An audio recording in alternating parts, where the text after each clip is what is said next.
Did they fix it? That is the question I'd like to answer today, as we are tearing down a 1.5 liter Ford 3-cylinder Ecoboost out of a 2021 Escape, comically known as the Dragon, and I'm just making fun of the name, not the engine itself. The predecessor to this engine is the abysmal 1 liter Ecoboost, which is recalled for the oil pump belt tensioner, breaking the welds, shredding the oil pump belt, filling the oil sump with a bunch of teeth material, and starving the engine of oil, loss of power, people can crash.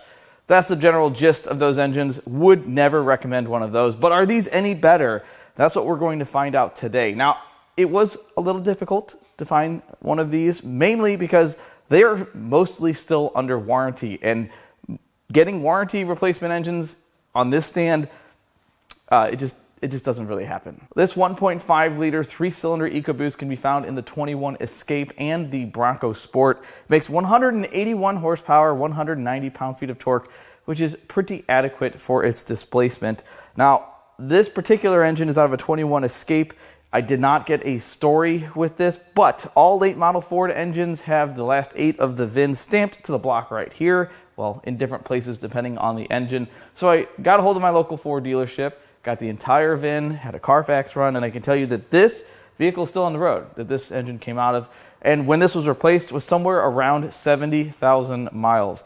It's not a lot of miles. I can also tell you that according to the Carfax, maintenance was lacking, although a lot of people do their own oil changes, so it's not a definitive answer. For many of you who like to see how the entire engine is laid out, I'd like to apologize because this engine is very stripped. There's no turbo, there's no injectors. Well, there's one injector that I guess didn't come out. There's no spark plugs, no intake manifold. It's a very stripped core, and normally I pass on cores like this, but this was the very first one I've been able to buy, so of course I took the opportunity. Beggars can't be choosers. But because there's no plugs in it, I have the appropriately sized breaker bar to turn this thing over, and let's see how it feels. I don't hear Uncle Rodney in there. It's got some weird tension for having no spark plugs. But it does turn over, which means it'll come apart just fine. One thing that I see that I already like is that this engine is not just direct injected. It is direct injected. There are injectors here. Well, there's only one right there. But it is also port injected, which means theoretically it should not have dirty intake valves, which is what we're going to check right now. Let's take a look down the ports. Let's say and there's some rust in there. This definitely was stored on the outside, most likely. I don't think that's from coolant. Lots of rust. Because this engine is relatively stripped, the next thing we're going to do is remove the harmonic balancer. It just took a little effort. Is this pressed on? This is pressed on. That's new. So we've got my fresh harmonic balancer puller. I bought another one. And I had to hammer this thing into place. It doesn't really fit that great. It's getting there. This is a freshly charged battery, by the way. I think it's not a freshly charged battery. We'll use the air. Much better. Next, it's time to remove the water pump. Blue. It's a little guy. It looks good. I don't see any places where it was leaking. Maybe a little bit of crusties right here, but it's hard to say if that came from something above the water pump because I'm not sure what's in this area. I wouldn't use this water pump just based on what I see, a little bit of seepage around the weep hole right there. Next, let's tackle the timing cover.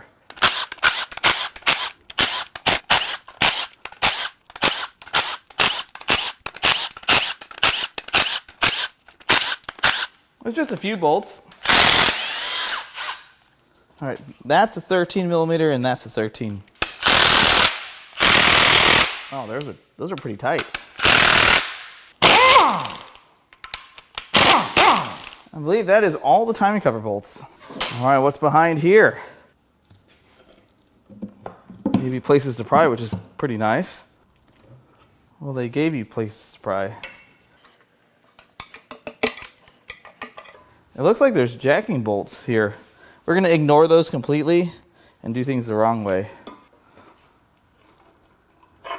Oh, I see a chain. We're already off to a good start.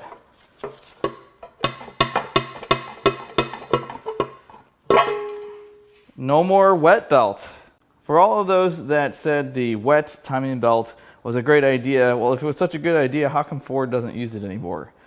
I will say that that's usually not the failure mode of its predecessor, but this is a nice looking chain, very simple setup. However, back here, it's really hard to see. Well, you'll just have to wait to see what we find there, but as overall condition-wise, a little more varnish than I like to see here for 70,000 miles. This should be nice and silver if they did their oil changes on time. But if you follow the Carfax and if you assume that that's the only maintenance done, then this thing got 7,000 to 9,000 mile oil change intervals, which is just too far for most modern vehicles, especially turbocharged engines. But it's not terrible. It's just not great. In the past, many of you have expressed interest in seeing the timing system work when the timing cover is off, so the timing system is exposed. So that's what we're going to do now. This is a balance shaft, and the rest of this is pretty self-explanatory. Now keep in mind, this is an oil pressure fed timing chain tensioner, and without it running, there's no oil pressure.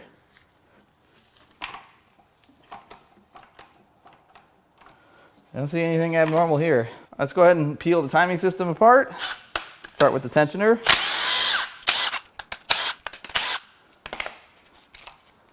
There's one rail. This one, there seems to be a little bit of tension on the tensioner. Who would have thought? Is this dangerous? No, it's fine. No safety tote needed.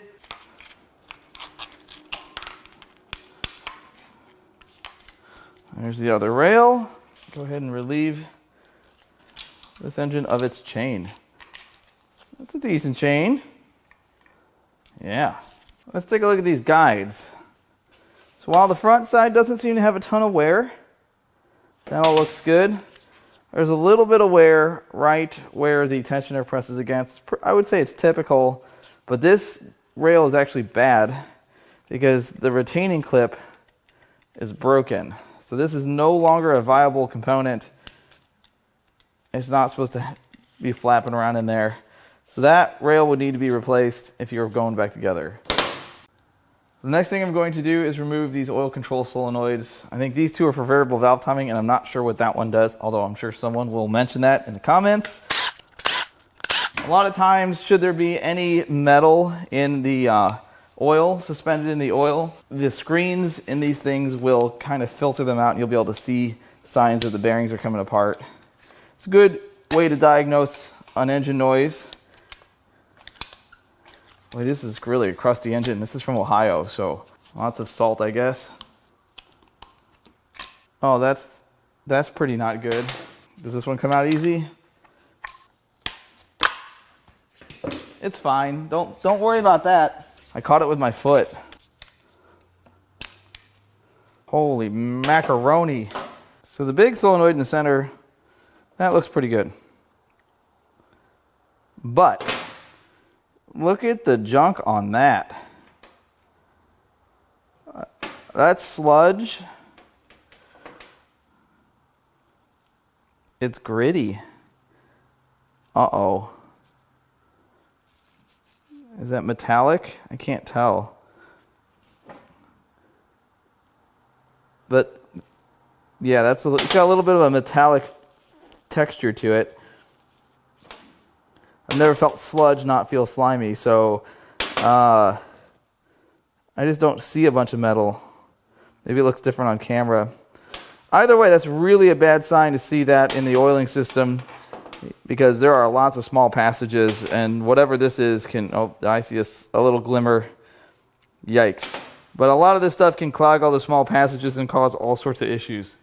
I wonder what else we're going to find. Now we're going to crack the valve cover bolts loose. I'm just going to zip these out. I don't know what the cam retaining hardware looks like. We'll find out shortly.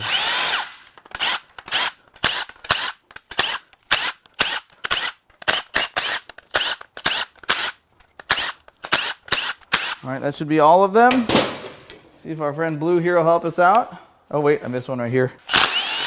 Oh, that did a thing. Oh, the cams are coming with it. Interesting.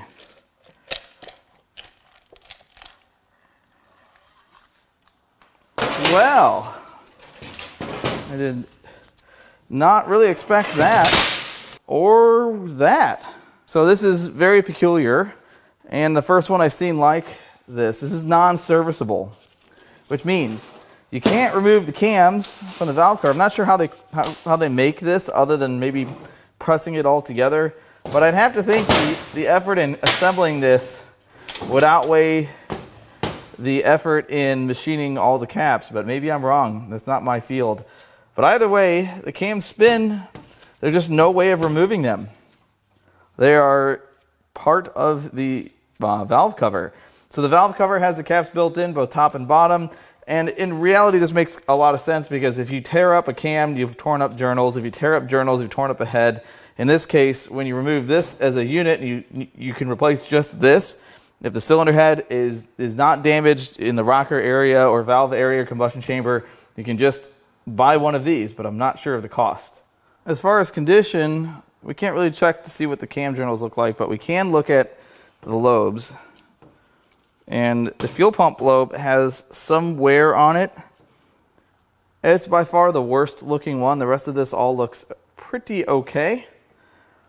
Again, unfortunately, Ford has made it so where we can't do our normal routine for teardown. Here's what the cylinder head looks like.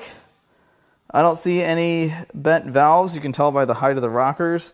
What is interesting here is it looks like these are different than these two cylinders. I wonder if these cylinders deactivate, and that's the point of that solenoid that we took off before the valve cover came off. I don't really... Oh, there's a screen on those lifters. Let's see what the other ones look like. No screen. So that's interesting. So there's definitely something going on with this front cylinder. I wonder if it has cylinder deactivation. But yeah, you can see there's a screen in the lifter there. I don't see a bunch of debris in it. I knew something was kind of fishy because I saw this metal gasket here. Very atypical for a valve cover.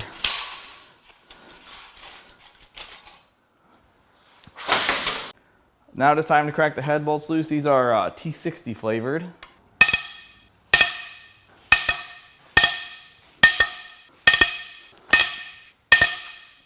Whoa, Nelly.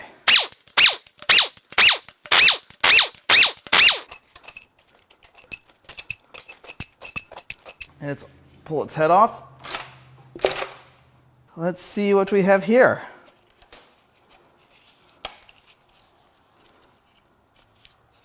Well, there's no slit cut between the cylinders, so that's a good sign. I feel like they have learned from some of their mistakes so far. Head gasket appears to be in fine condition. So, first glance, it looks pretty good. I don't see any signs of melted pistons. Cylinder bores look pretty good with, I would say, moderate scratches at the worst. It's not awful. There's some signs of moisture in here on the top of that valve, in that valve relief, but it's not terrible. Let's go look at the cylinder head. And you can clearly see where the cylinder head had some moisture in it. I bet you this core was stored outside. Cast away. But I don't see any inherent problems here. It is now time for some science. Yeah, I can tell you that that board has a little bit of rust in it, but it's probably an after the fact thing. This is kind of fun. Uh-oh, now I did it. They all seem to go to the top of their bore. Now we're going to turn this over so we can start on the oil pan. Wonder what's going to come out of it. Hardly anything. A little bit of oil. That could be out of the filter too. So I did notice that some of the bolts are missing on the oil pan. I wonder if there's like another bracket or a harness that goes through here. Something that would require those bolts to leave. But either way, let's zip the rest of these oil pan bolts out and see what we see underneath it. Not very tight. Someone's been here. Definitely, someone has been here. That is not a good seal, so this pan's definitely been off. Oh. Okay then. So there's definitely some oil still in here. There's our oil pump. First look in the pan doesn't look too terrible, but when you put some light on it, you start to see there's some metal in here. There's some forbidden glitter in places. There's some sparkles right there. Not a great sign to find in an oil pan. And there's a few pieces of debris on the pickup. They are soft, whatever they are. All right, I'm going to show you guys. There's still a belt in this engine. I know. It's not the end of the world. It might be the end of an engine or two, but it is not the end of the world. And I don't see any missing teeth, and I don't see a tensioner that can fail. So they clearly knew that that was a problem with the other engine's design, but they still opted for a belt over a chain for reasons that I can't wrap my head around, but it's in there. So look at the belt. I don't know how easy it's going to be to see, but there's definitely a bunch of cracks around the outside. And whether they pose a problem or not, I couldn't tell you that. The teeth appear to be in pretty good shape. But the cracks around the outside means, I would think that would mean that there's some material missing. And if there's material missing, that means it ends up there. But the belt has not failed as such. Let's see if we can just... Can we do that? Oh yeah. We can just slide that thing off there. Oh yeah, that's actually in really rough shape. I'll show you once it's out, but that's a bad sign for that. Let's see if it'll hold it anyway. No. Ooh, it's loud.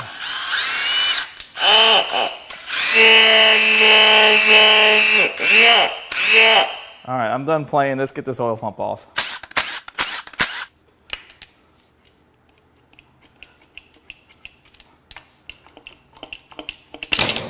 Ow.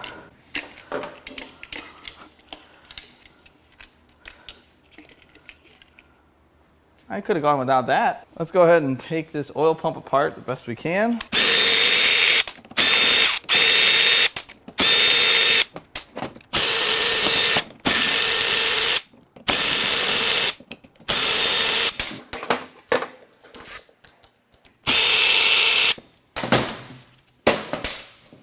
Well, it's still quite together. Give it a little tap.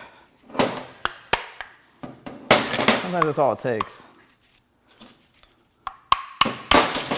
Oh no, we ruined it. All right, well, it's still got enough. Still enough to check it out here. I'm gonna get all the pieces together and cleaned out. Well,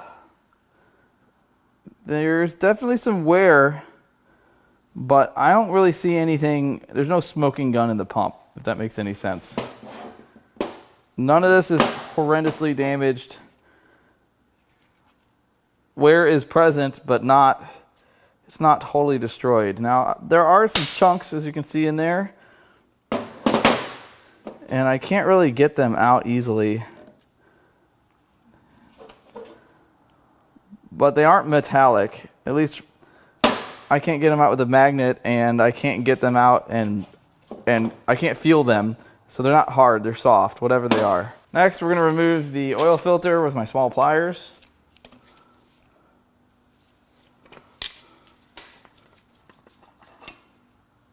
We'll get this cut open, and I'll show you at the end of the video.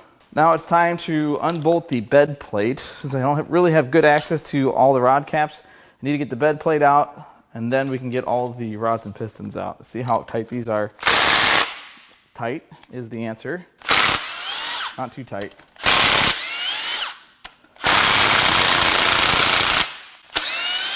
We're getting too tight. You know what? Let's just crack these loose first.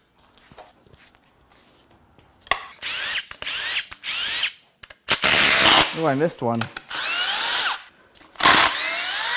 Not necessary, I got more. A lot of sludge in here. Let's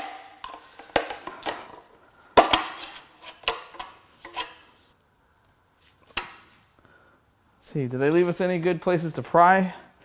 Or jacking bolts here? I don't see any. We got it. Well, we got one side.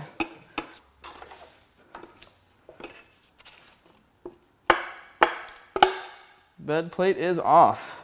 Look at what's on the back of this main seal plate. I don't even know what this is. It's like pureed something. It is super sludgy, whatever it is. Definitely not something you want to find in the oiling system, but it's here. You can almost turn this over by hand. Oh, I can turn this over by hand.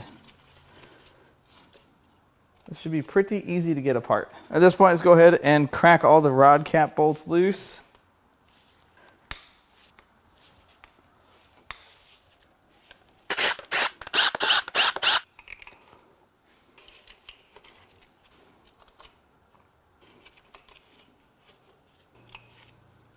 Let's go ahead and push these rods and pistons out.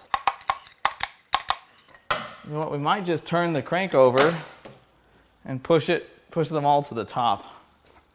I think that's a good idea.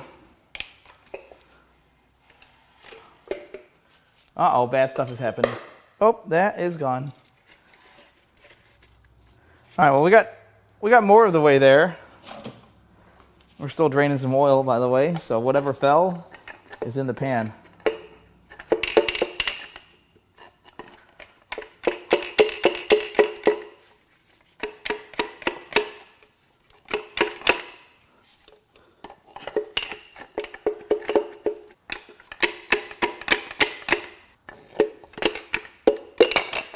Whoa, almost launched that across the floor.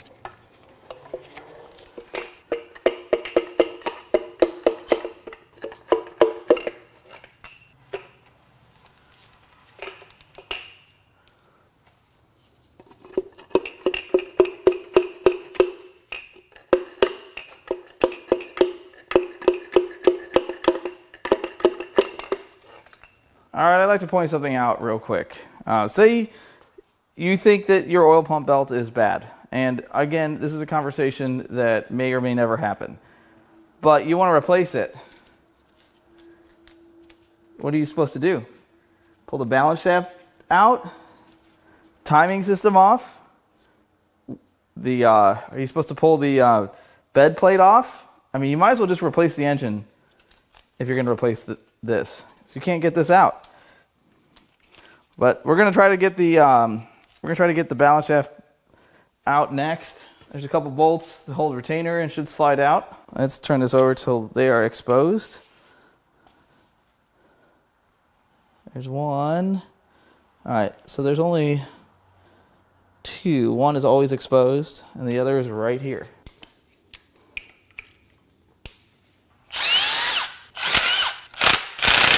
Uh-oh, bad stuff. I think I have to pry it out while I'm taking the bolt out. Is that doable?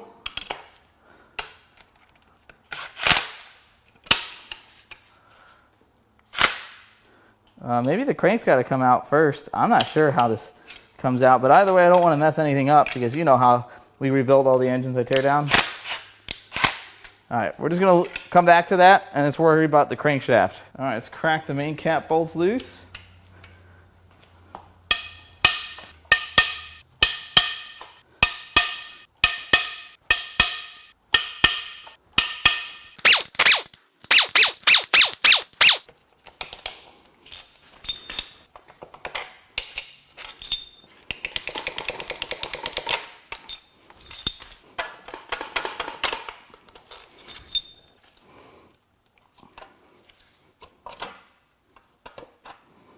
That plate is a problem.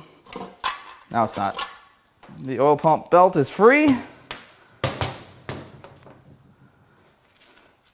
Next, we have to figure out why the balance shaft won't come out. There's a giant weight on the back side of it. And we got that smooth plate out. Let's give it the old... That didn't do anything, did it? I am relatively certain that the balance shaft is inserted from the back side of the engine. So we're going to try to get this gear off. It's a 21mm socket. I don't know if it's left or right hand threaded, but let's find out. Well, that wasn't too bad. Another question is, can I get the gear off? Or is it pressed on? Because I do not have a puller for said gear.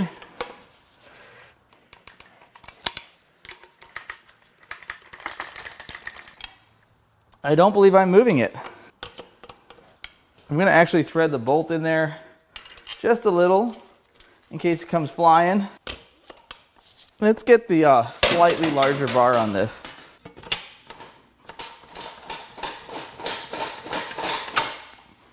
I think it's going to be a resounding no, guys. I mean, I'm sure that's good for it. And yes, I'm destroying the block. I don't care. This is scrap bin bound anyway, so it doesn't matter to me. I paid scrap price for this core. Yeah. Little perseverance.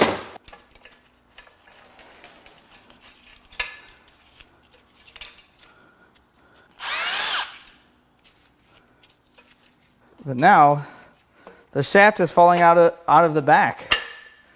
All right, so now we need to get the block off the stand.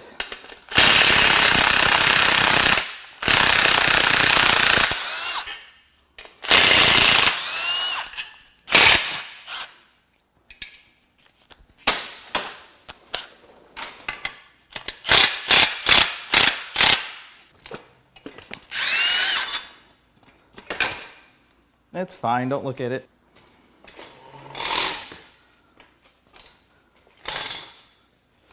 I would never do this with a bigger engine, but this is fine.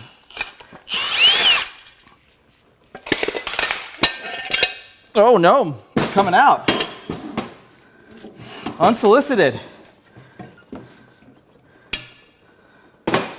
Let's start with the rod bearings. So the upper shells, there's definitely some wear here. Wear through the coating. They're not totally destroyed, but they certainly aren't perfect. Now the main shells look pretty good. These look excellent. I don't see any signs of issues with these whatsoever. Then we get to the rods and pistons. Well, the connecting rods all look good. Number one piston looks good. All the rings move nice and free. And we get to number two. And the top compression ring is nice and free. The number two ring is stuck. Half of it is stuck, but the oil ring does rotate, so the oil ring is in good shape as well. Then we get to number three. The rings are all stuck. Now, I will tell you that this could be because of the moisture that we found in that cylinder from how the engine was stored. If this piston was at the top of its bore, where the bore is as tight as possible, it could have collapsed the rings and then a little bit of corrosion in there, and boom, you have stuck rings. It could be. Could also be that the rings are stuck in there from poor maintenance and lots of carbon in the oil, lots of carbon deposits, and it had a low compression situation in that cylinder. The crankshaft looks pretty decent. The finish on the journals is not great. It's just not as nice as a lot of the crankshafts we see, and I wonder why that is. Cylinder walls, I'd say a little bit more than average wear for 70,000 miles. And you can see there's some corrosion there at the top. A little bit of rust. I think some moisture sat in the cylinder, and this was the cylinder that had the collapsed rings. Cylinder 2, some vertical wear. Nothing telling from looking at the bores. A little bit more wear, cylinder 1. Some pitting as well. Balance shaft bearings look to be in pretty good shape, as does the balance shaft. Here are the pleats of the oil filter, and they are super terrible looking. Now, they're not loaded with metal, which is a good sign. We didn't really see a source for the metal to come from, but there is a lot of substance. It looks like this filter has lived a very long life, and it's not what we want to see. I think whoever owned this thing stretched its maintenance interval as far as possible. The filter looks terrible. Now, the moment you guys have been waiting for, the oil pump belt. I would call this past its prime. So the teeth, which are the most important part, the teeth look like they're in pretty good shape. Nothing's missing or chunking out, but the back side of it, and this is true for the 1 liter as well, there are massive gaps, and it feels very coarse. Now, I've seen these belts when they're new, and they don't do this. This is not something a new belt does. And these wrap around the gear. Here, let's see if we can find the gear for this. So this is a normal angle of the belt. And look at how many cracks there are. There's cracks lengthwise running this direction. This belt doesn't have much life left. I don't know what it takes to break these, but I bet the type of maintenance this engine received, or lack thereof, has something to do with the condition of this belt. It's pretty poor. There's a lot to talk about with this teardown, and I'd like to start off by saying this is simply one engine, just the very first one that I've had the chance to get. And it's not like I've torn down 100 of these things and they've all looked the same or worse. This is just the first one that I've crossed paths with. Now, a lot of people confuse an engine's lack of presence on this channel with them being reliable, and I can tell you there is zero correlation there. A lot of times these cores are in such demand that unless I'm there when it gets there, they are boxed up and shipped out the same day, and I have no chance of getting that unless I'm there when it arrives, which is why it's hard to get my hands on some of these cores. Now, this engine also wasn't very well taken care of. I can tell you it had extended oil change intervals. It definitely reeks of paying attention to the maintenance minder and not the odometer. I would never recommend paying attention to the maintenance minder. That is a useless bit of information. Go by the mileage and also get oil samples done. They're cheap, and it'll tell you exactly when you need to change your oil. And I will die on that hill. The maintenance minder is garbage. That being said, a lot of these cars, like an Escape or a Bronco Sport, live the city life. They don't get up to speed. They don't get up to operating temperature. And when engines don't get up to operating temperature, a lot of carbon can build up. The rings can get stuck in the ring lands. And then you risk the chance of having fuel dilution in the oil. Now, when you have an oil pump belt, and it's not rubber, but when you have a belt submerged in oil, it gets attacked by the gasoline in the oil if it is diluted, and it degrades the belt that much faster. Now, when I tore this thing down, I had very low expectations, and I can tell you that this engine is significantly better than its predecessor. There's a lot of points that are better about this engine, like the fact that it has both port and direct injection, so it has clean intake valves and intake ports. It's a huge thing. A lot of late model Fords are doing it. The slit between the cylinders of the 1 liter, gone. I think the later 1 liters might have gotten rid of that too, but it doesn't have that anymore. It's just got the updated drilled hole design. So the chance of this having coolant intrusion from that design is very low. And the wet oil pump belt is gone. For those of you that said it wasn't that bad of an idea, why does Ford not continue to make it? It's been replaced with a much more robust timing chain. But it's not all good news about this engine. It all centers around the oil pump belt. Now, of course, this not being a very well taken care of engine, the risk of fuel dilution in the oil could have led to this belt coming apart much faster than it normally would have. But at 70,000 miles, this thing looked terrible. Absolutely terrible. I have no doubt in my mind that some of the sludge in this engine was material from that oil pump belt. Now, that doesn't mean that it was going to break tomorrow and blow the engine up, but they replaced the engine for a reason. They probably had timing related codes for the variable valve timing, and it probably had some clogged passageways with all the gunk. And they looked into it, they dropped the pan, saw the condition of the belt, saw a little bit of metal flake in the pan, and said, you know what? It makes sense to just replace the entire engine. And I'll tell you too that the used engines for these vehicles are incredibly cheap. Most of them are still under warranty, so a lot of these yards are having a hard time selling them. You can buy a 50,000 mile engine out of one of these vehicles for $800. They are cheap, which tells me the demand is low, likely because many of them are still under warranty. And time will shake that out. A lot of times when engines first hit the market, they are cheap until all of them are out of warranty and the demand starts to rise as they get miles and age and neglect and all those things.